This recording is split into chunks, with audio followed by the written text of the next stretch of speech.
breast milk science. It's a thing, and it's our thing. We're ByHeart. Our mission is simple: make the best infant formula in the world. We partnered with breast milk scientists, world-class doctors, and passionate parents to write a new recipe from scratch. Our patented protein blend includes two of the most abundant proteins in breast milk at levels closer to the real thing. We're also the first U.S.-made infant formula to use organic grass-fed whole milk, not skim. And we ran the largest clinical trial by a new infant formula company in 25 years, proving benefits like less spit up, softer poops, and easier digestion versus a leading infant formula. And while we've put a lot into ByHeart, there's a long list of things you won't see on our ingredient list, like corn syrup, soy, or palm oil. Curious if ByHeart is right for your baby? New customers can shop the starter pack and get 2 cans for the price of one at byheart.com/get started. That's one free can at byhert.com/get started.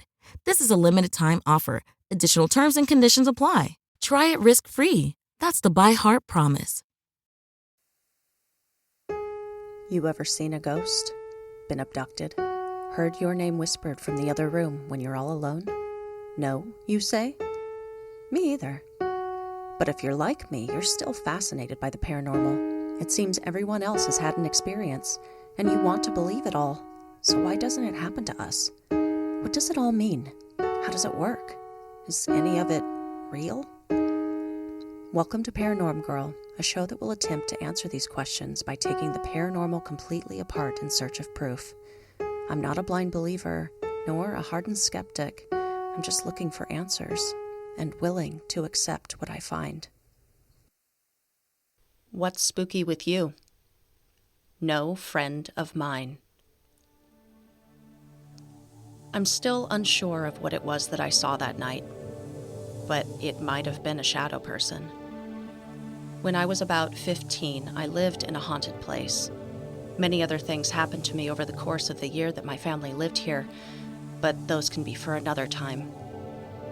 During this particular experience, I was dead asleep, but woke up when I felt a presence in my room. I was lying on my back with my face turned to the left. I slowly turned my head, scanning the room, and stopped dead when I saw her. A girl standing at the foot of my bed, staring right at me. I could see the clothes she had on, the rings on her fingers, the jangly necklace that hung around her neck, and it all looked familiar. This was my friend from school, or so I thought. I was having trouble getting a good look at her face as the moonlight through tree branches coming from the window right behind me was casting dark black shadows across her face. I could kind of see the reflection of eyes in the dark, but really had to squint. I stared back at her, and she at me for a moment. Then groggily I asked her, "What are you doing here?" She didn't answer and continued staring silently. I felt an uneasy pit growing in my stomach. The shadows coming through the window seemed to intensify and start to cover her whole body, but I could still see her silhouette. After another moment of uneasy silence and my fear now weighing me down, it made sense in my mind to pretend this was all cool and just act as if I didn't know this thing was something other than my friend. So I was going to continue the conversation. Not expecting an answer, I asked, "What time is it?" To my surprise, she shifted her gaze from me to the digital clock next to me on the bedside table, then back to me. In a familiar, but not so familiar voice, she said, "It's 3:50. Suddenly, the grogginess became too heavy and I couldn't hold my head up any longer. I plopped back on the pillow and said, "Okay," and closed my eyes, my internal voice screaming to not take my eyes off of this thing. But as soon as my eyes closed and I felt the dive back into sleep, my eyes sprang wide open and my head shot straight up, now fully awake. My eyes darted around the room. Everything was quiet, normal. No uneasy feeling, no friend shadow thing at the foot of my bed. Boy, what a weird dream, I thought, rolling over and staring directly at the clock on the bedside. In its blaringly red digits, it read 3:50. All right, so let's get this show rolling. Shadow people, am I right? Shadow beings, the Hat Man, the old hag, ooh, the crawler, ooh, wisps. Okay. That one's just kind of cute. I don't know who came up with that term, but that's adorable. It makes them sound so harmless. It's like what do the British people call their fries? No. They call their fries chips, and their chips crisps, wisps. Okay, so these are all names and terms of various shadow figure entities that have been reported across the globe, now seemingly in record numbers, more than ever before.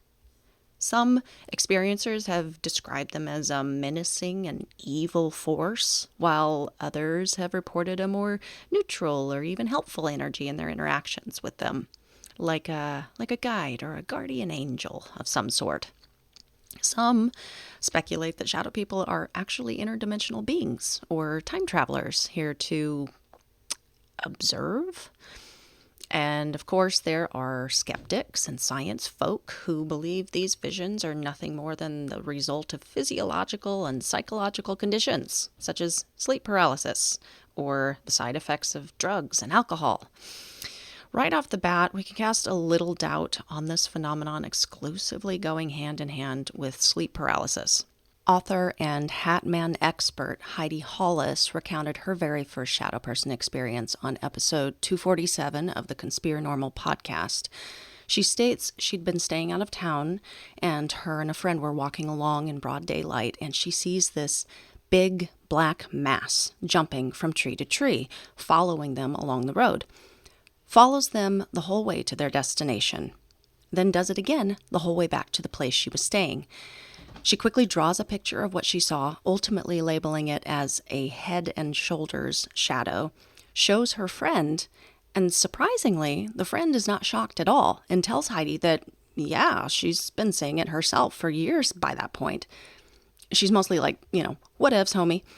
Anyway, Heidi proceeds upstairs to grab her stuff to go, and turns to leave the room and says the same entity she'd just seen outside was then standing there, blocking the doorway.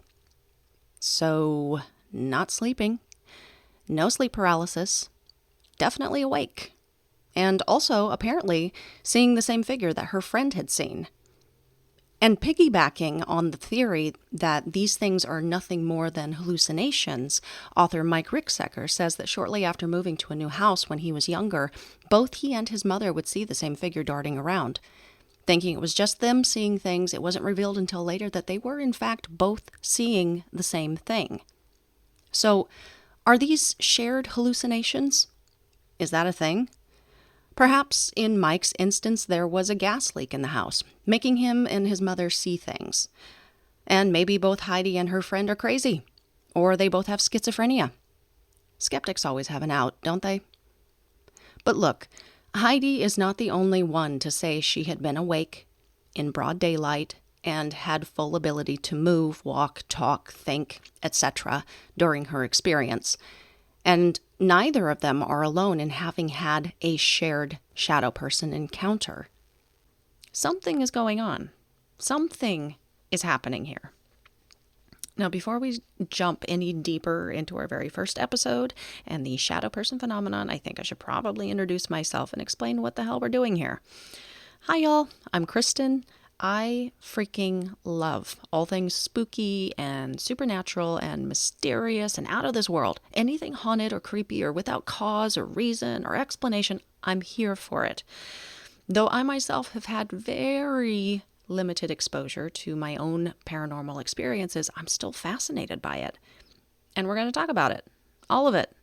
Why? Because I've been in this semi-skeptic, semi-openness about its existence and validity my entire life. I guess you could say I'm agnostic about it all. Though I myself do not have the proof, or what I would call proof, to back it up, I think even just the sheer number of stories and reported experiences and inexplicable events that have happened all around the world by thousands and thousands of people are enough to sit up and pay attention. Don't you? I can literally sit here and say that I'm 100% sure that something is going on. It's the what that I am now after. Enter Paranorm Girl. So the idea behind it is to educate both myself and you about the paranormal, a subject that is quite literally endless in its possibilities, its theories, its very content. And I realized not that long ago that I just keep plodding along, semi-believing in something that in all reality, I just don't know that much about. So why not dig deeper? Why not prove myself right or wrong? Why not educate others along the way and have some fun while doing it? So here we are. So every season, we're going to cover a different topic. Each season will consist of 10 to 15 episodes on a different aspect of that topic and giving us all enough time to absorb the information. Look at all the different angles. Hear from the skeptics, hear from the believers, hear from the experts. And voila! Armed with enough information by the end of each season, we should be able to say without a second thought that aliens exist, that there is an afterlife, that magic is real, the Mothman, clairvoyance, etc., etc. We will be able to coherently understand any of these topics and say whether or not it even holds water. That's the idea anyway. How it will change and morph itself over the course of time, I can't say. But it's going to be good. It might be fun, and if nothing else, we'll all have learned something new. And you guys, did I mention that I'm going to do the work?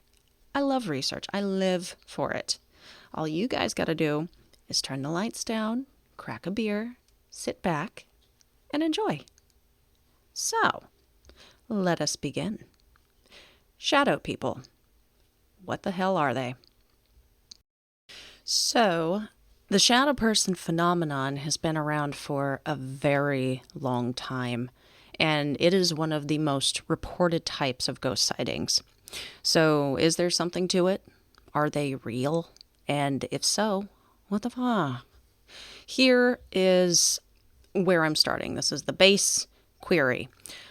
What is a shadow person? For this episode, we're not talking about the experience, what the experience is like, or how it made people feel. That's going to come later. For now, we are just talking about them. What has been said about their appearance, and what are they thought to be? Oftentimes, they are human-shaped, but have also been described as fluttering blankets, morphing, crawling creatures, short and fat, but also tall and slender, long fingers, red eyes, definitely a mass to these visions, but can be translucent. So many recount the being as fleeting, quick, and just out of their peripheral vision, only to turn to find nothing standing there.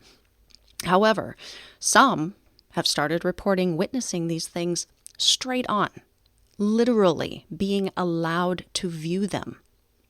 So, I hope that answers that question. Just a simple description of tall, small, quick, but standing its ground, red eyes, no eyes, long fingers, and maybe also it's a spider thing that you can't quite see, but only sometimes. That's what I'm here for. Simple, straightforward answers. This show is really going well so far. Now, personally, I have never seen a shadow person. I'll tell my experience real quick. I may have possibly seen like what they would call a shadow spider. I was staying at my sister's trailer a few years back, and we were sleeping. It's the middle of the night, and I woke up, and I felt like that feeling you get when someone's just staring right at you. I felt someone looking at me. And the way that the room and the trailer's all set up, you know, every trailer, I grew up in trailers, every trailer has got that long ass hallway, right, that goes the length of the trailer. And the bed in the bedroom, the headboard was right up against the wall, that if your head was on the pillow and you looked right, you could see down the length of the place. So all the way down the hallway, and then it opens up at the very end, like where the kitchen area is and the living room sitting area. So I felt something coming from that direction, like looking at me from that direction. I turned my head, I looked down the hallway, and I saw this like a quickly crawling thing. It didn't really have like a set form. It's really hard to explain. It wasn't like cloudy or translucent. Like it was, I could see a thing crawling. And in my sleepiness of watching it, I was like, is that a rat? No, how can it be a rat like that? Because it was around the size of like a very large rat or like a small possum. And the weird thing about it, though, that I know it wasn't like an actual like physical creature that I know of anyway, but it was crawling along the wall, but way up at the top, like right where the wall meets the ceiling. And it was crawling along it rather quickly for about 2 feet. I watched it crawl away and then like went around the corner and disappeared into the sitting area. So I don't know what that is. You tell me. By that point of watching it, like I was awake. I wasn't, I was able to turn my head. I was able to move. I was able to think. There wasn't any, I was, probably still groggy from coming out of the sleep, but I was awake at that point. So, and then, nothing happened after that. I just laid there staring down the hallway, waiting for something else to happen. But, that was it. That was my experience.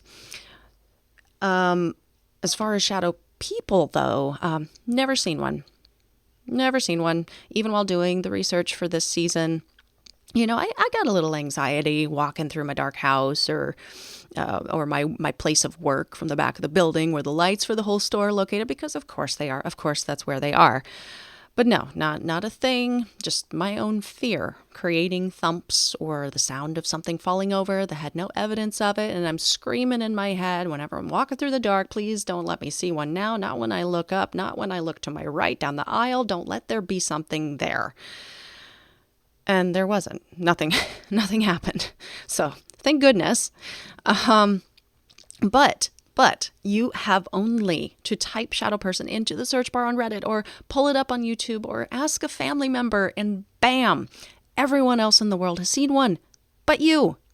So, my first inclination is that whatever these things may be, they exist. Something exists. I think there's something to it. Again, I just don't know what. Coming from a more scientific, psychological standpoint, the shadow person is literally one of the scariest visions our half-awake and already fear-driven primal brain can concoct. A shadow, devoid of features or visible motive, hard to see, extremely mysterious to us, someone we do not know. Literally, the physical manifestation of the unknown. All while, if we're following the sleep paralysis diagnosis, all while we're paralyzed in our beds, helpless to fight back or change our situation. It's awful. It really is a waking nightmare. Or, though the reports of seeing these things are overwhelmingly negative, filled with fear and dread, its very blank slateness can also account for the opinion of people who have had this encounter, who might call them more of a guardian or observer, a helpful entity, because there is nothing about their appearance or any visual giveaways to tell us otherwise. It is also said that we concoct these visions, or more specifically, the vision of the Hat Man, because that is what our minds latch onto, thanks to certain villains in popular culture, like Freddy Krueger, the Babadook, Jack the Ripper, those sorts of characters. The only problem I have found with this explanation, though, well, there's a lot of problems with this explanation, but the one that sticks out to me is the fact that some people report having had their first encounter with the Hat Man when they were extremely young, as in too young to have been exposed to these types of films or TV shows that they should have had, and report as such No previous tainting of this particular image. Also, as far as this solely being the result of sleep paralysis, I call bullshit. Not only have people reported seeing things after fully awaking or while lying in bed just getting ready to sleep, but seemingly more and more people are starting to report seeing them while fully awake, walking around in the daylight. No drugs, no alcohol involved, and no sleep deprivation to speak of. Another scientific explanation, which is talked about in a documentary on Amazon right now called The Hat Man, Documented Cases of Pure Evil, is people with Rh negative blood type. Now, I hadn't heard this one before. I don't think it should cast a broad umbrella in trying to explain away all cases of these sightings, but it certainly is an interesting lens on this whole phenomenon and absolutely, obviously, plays a role here. A study was done by the International Community for Alien Research. Over 53,000 quote-unquote contactees participated and had their blood drawn. When the blood was tested of these people who had claimed to have experiences with alien abductions and experiences with entities, 60% of them came back testing Rh negative. Weird, right? Coincidence? Probably not, as something like in the US, 85% of the population has Rh positive blood type versus the 15% with negative. I guess I don't see this as any kind of explanation, maybe more like a clue. And it definitely leads to more questions. Are people with Rh negative blood more imaginative, more prone to hallucinations? Are they just wired that differently than the rest of us? Or does the rare lack of this protein make a person more open to psychical experiences, more empathic? Or are entities, for some reason, just attracted to people who lack the protein? It's not all cases all the time, but it's enough to make me cock my head a little bit. Also, and we will talk about this later on in our experts episode, but people report seeing aliens and or like a alien shadow person combo during these experiences. So, all right, I'm gonna go off into the weeds a little bit. So, if the link is established now to combine those two entities, add in all of the reports coming out. There was a Canadian news report, the dump of the CIA documents. Oh, by the way, titled UFO Fact or Fiction, which you can access and read for yourself on the CIA.gov website. And it details their investigations into reports of UFO sightings from the 40s to the 90s. Some of the stuff is incredibly convincing that UFOs do in fact exist. Okay, so if UFOs exist, then one might ascertain that aliens exist. And if aliens exist, where does that leave us on shadow people? People are seeing them together. If the alien bit is real, then would shadow people now exist by default? Or are they one and the same? Just some mysterious human-shaped skin suit that aliens can take on in order to more closely come to us or observe us. This is just really food for thought. This is how my brain works. I just kind of trip over one question after another. There are so many more theories talking about what shadow people are, what causes them, where they come from. And this spans across the board in all cultures, all walks of life, all kinds of jobs. I'm going to be pulling some of this information from one of the books I'm using in my current research on this subject called Darkness Walks. I'll put a link in the description if you want to check it out yourself. I recommend it. And some of this is also going to be coming from various sources on the web. I'll put some links for those in the description as well. So, numerous authors have written and spoken publicly about what they theorize they are, like Heidi Hollis, Mike Ricksecker, Rosemary Ellen Guiley, Jason Offutt, just to name a few, but there are so many more. Too many to name here in the first episode. There are scientists and psychologists and physiologists like Stan Gooch from England who have theorized about shadow people, the Hat Man, sleep paralysis, and how it all can be tied together. or explained away. Mr. Gooch, who is also an author, says that shadow people are real, along with many other paranormal entities. Now, he doesn't necessarily believe them to be spirits, but rather a projection of our own minds, or something that he terms our other mind, that can, quote, produce real, independent events in the real world. Some believe them to be astral bodies of actual people who are astral traveling, but also the astral bodies of people who are just in between incarnations and are earthbound for one reason or another. Christians believe shadow people are demons, negative and evil, conniving and violent demons. A pastor from Kentucky named Bishop Long, who is a longtime student of demonology, says shadow people must be taken seriously and can be quite dangerous. He does make the distinction that sometimes the shadow figure can actually be a human spirit trying to manifest, but warns us of shadows more demonic in nature and that you can always tell the difference.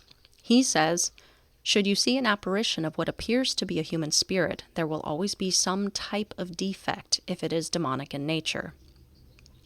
A lot of folks have come to believe these figures to be something called the jinn, which is a term from the Middle East and the Quran, but would best be recognized in our Western culture as a genie.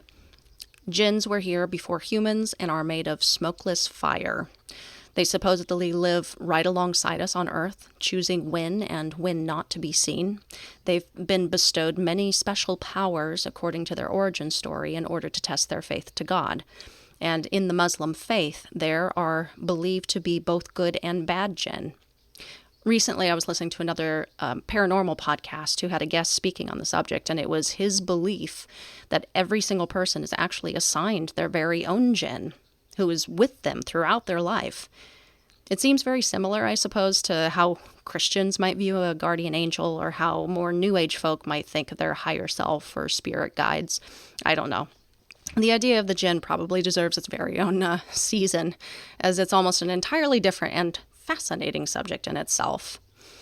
There is also the possibility that these entities are interdimensional beings who can either be coming here from a parallel universe whose laws of physics do not match our own. So while we cannot access them, they can most certainly access us, or due to some sort of resonant synchronization of energy. So some kind of door or portal is open in their dimension, allowing them to slip through.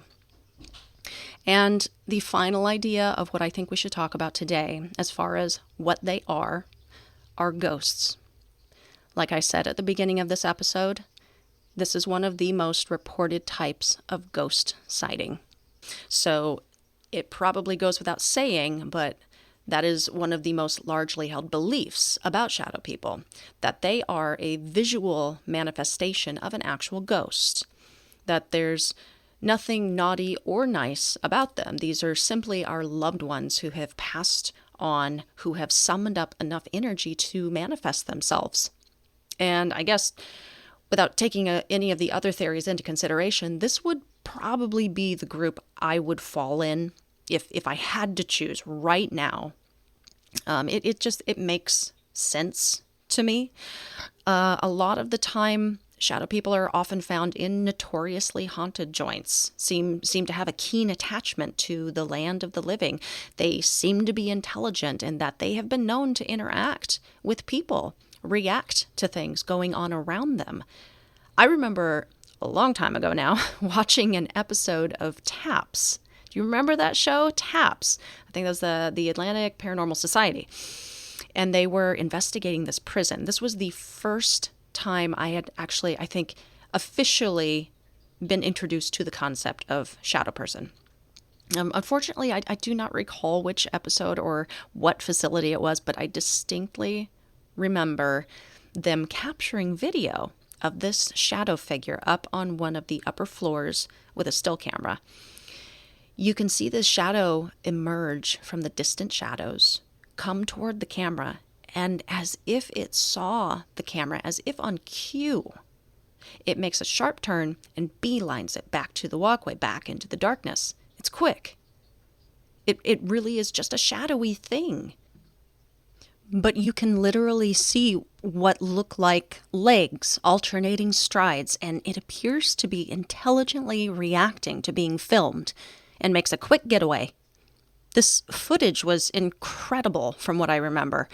And before you go all, Kristen, those shows are all faked. They gotta do it for the ratings, dudes.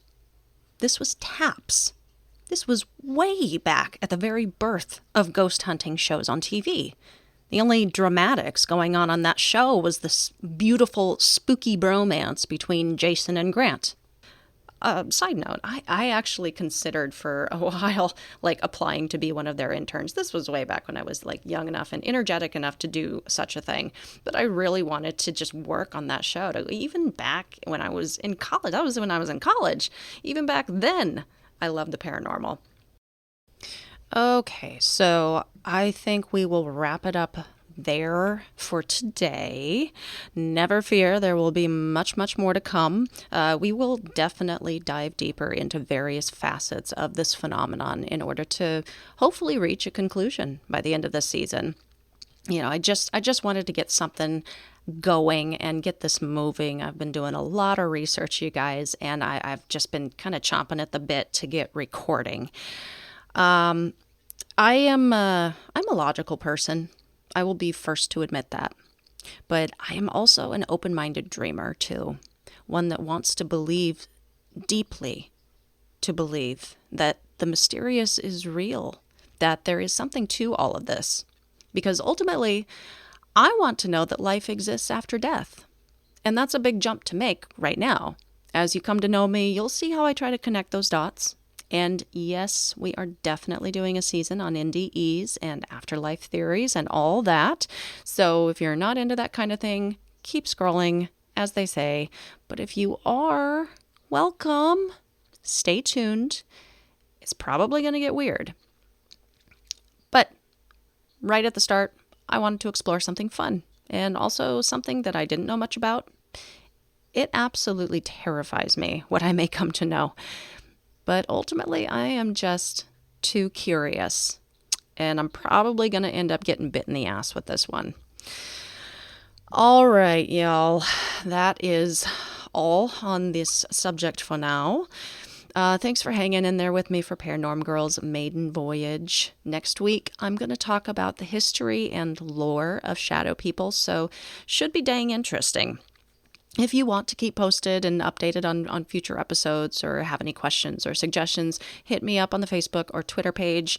The handle for both is at Paranorm Girl Pod.